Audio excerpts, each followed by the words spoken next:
la mobilisation des fonds publics doit être un catalyseur pour permettre un effet de levier sur des fonds privés à double titre, soit dans le cadre d'un co-investissement direct, soit dans le cadre d'un investissement fait par la Caisse des dépôts dans des fonds confiés à des équipes de gestion professionnelles. Et il y en a de nombreux dans la salle, donc dans lesquels la Caisse des dépôts a pu souscrire pour être davantage présent en région. Ce qui existait sur le marché, bon, ils ont vu qu'il y avait une petite filiale qui s'appelait Avenir Entreprise, filiale de la Caisse des dépôts et d'Oseo, qui était déjà présente au niveau de 5 implantations en région. Et donc, ils ont décidé de donner des moyens considérables supplémentaires à cette structure. Donc FSI Région, c'est 350 millions d'euros de plus de fonds en fait, qui nous sont confiés depuis le début de l'année. C'est une augmentation de l'équipe de 50%.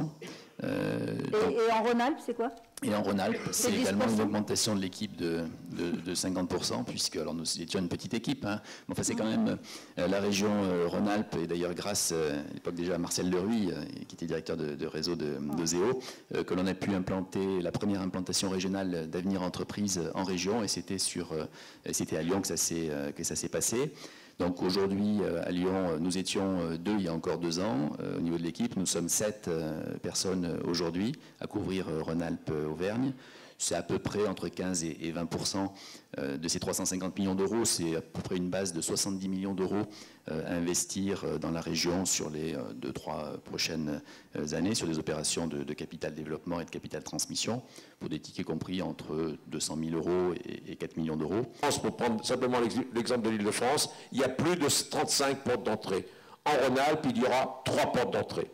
La porte d'entrée d'Oseo, la porte d'entrée de l'ensemble des experts comptables et la porte d'entrée de toutes les cellules spécialisées des chambres de commerce, à toutes celles qui s'occupent du financement des entreprises.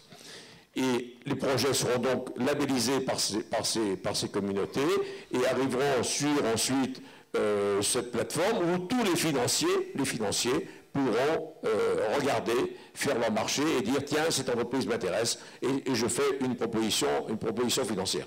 Je rappelle qu'encore une fois, au niveau de la plateforme, l'outil existe au niveau national, il est géré par Oseo, il s'appelait jusqu'à hier Capital PME, son nom va changer puisque maintenant il a pris une dimension européenne, Eurolink je crois, hein, je ne me trompe pas. Bon, peu importe ça, l'outil, mais il y aura une identité de Rhône-Alpes tout à fait particulière et tous les projets qui seront gérés par les fameuses communautés, qui seront suivis par les communautés, feront l'objet. Pour une bonne partie de nos activités, nous sommes un peu limités par la taille européenne de la PME. C'était le cas d'ailleurs de la garantie d'Oseo, donc qui se limite à 250 salariés et 50 millions d'euros de chiffre d'affaires. Bon, pour l'industrie, on pourra, pour nombre de nos produits, que ce soit des produits de financement de marché public, que ce soit des financements de type mezzanine que j'évoquais tout à l'heure, on pourra aller sur l'industrie, sur la taille ETI, entreprise de taille intermédiaire, qui change carrément de catégorie, puisqu'on peut atteindre, je dis pas de bêtises, 5000 effectifs, hein, c'est vraiment un autre monde, et jusqu'à 1,5 milliard, je crois, de chiffre d'affaires.